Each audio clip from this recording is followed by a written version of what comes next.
What's going on, guys? This is a quick little range report on my latest build, which is this guy on the bottom, and it is a 10.5-inch Palmetto State Armory AR9. And so it's got their proprietary billet Glock lower, and it looks like they've changed the magazine release from a plastic one to aluminum one. You also don't see the lightning holes in the trigger guard. So I'm not sure if that's just how they're going to come from now on, but that's the one I got from them. So it's a complete upper and lower from Palmetto.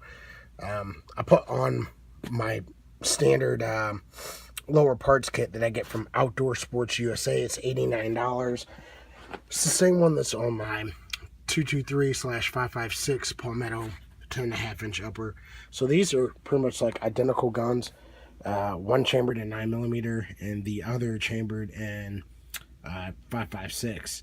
And so on my first range trip, which was yesterday, I took out the AR9 and I ran it, and it failed pretty miserably, mainly due to the fact of magazine choice, which I ran these here black mags, which, see if I can get that in frame, made in Korea. There's my problem. These did not cycle for shit. I'm talking about double feeds, rounds entering the chamber low, causing bullet setback. It was just a nightmare running these mags yesterday, and I had to cut my trip short because these just would not feed reliably. And so this morning I got up, I went to my local shop, and I picked up the Elite Tactical Systems mags. They're 31 rounders instead of the 33s, and these seem to have run excellent in my carbine. And so from now on, I'm just going to pick up the ETS mags, which you can get them in like smoke or clear. These are the clear versions, and you can already see it's starting to get kind of dirty up there from all the burnt powder.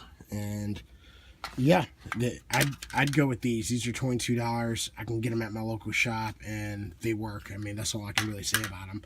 I ran, I think, 250 rounds today. A Gila 124 grain Herters aluminum case with the nylon jacketed projectiles.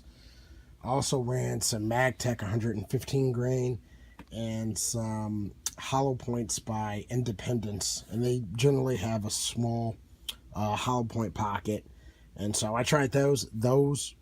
Apparently the Palmetto upper and lower combination, it will not run hollow points because there's no feed ramp, and your rounds will contact your chamber wall, and it will cause bullet setback. So I just thumped all those rounds out of my magazine, and I just filled it up with full metal jackets for the rest of the day. And so that seemed to have cured all my cycling issues with the AR9, because I was seriously disappointed in the first time I ran out. Little did I know it was really just my poor choice of picking Korean mags over an American mag or a standard Glock mag. I just was trying to be frugal and not spend the money, and had to spend the money anyways, and I'm pretty much going to throw these away. I actually gave the guy that ran the range the third Korean mag. He carries a Glock every time he's in the store. I'm like, hey, look, you can have this. And then he only charged me $5 on the range. So that was pretty cool. And I don't know what the hell I'll do with these. I'll probably just give them away to other people on the range that are pretty cool, and see if they can run them in their gun. If they run, they can keep them, no charge. But yeah, I've got both of these set up, identically. This one has a slightly longer rail than my 5.56 version, but they're the same rails, the same CAC Industries muzzle blast diverters, or whatever you want to call them. They're both running the Bushnell TRS 25s on them, as you can see there. This one's actually the AK model, which means at 100 yards, each click is 1 inch, whereas this one is half MOA adjustments. So this is, just so you can see it, just the standard TRS 25 versus the AK Optics one. So I think that would be better on this one because obviously your point of impact, point of aim is going to be pretty drastically different if you set your gun in at 25 or something like that. So 1 inch adjustments is probably more usable at 100 yards with the AR9. The accuracy was extremely well out of the AR9.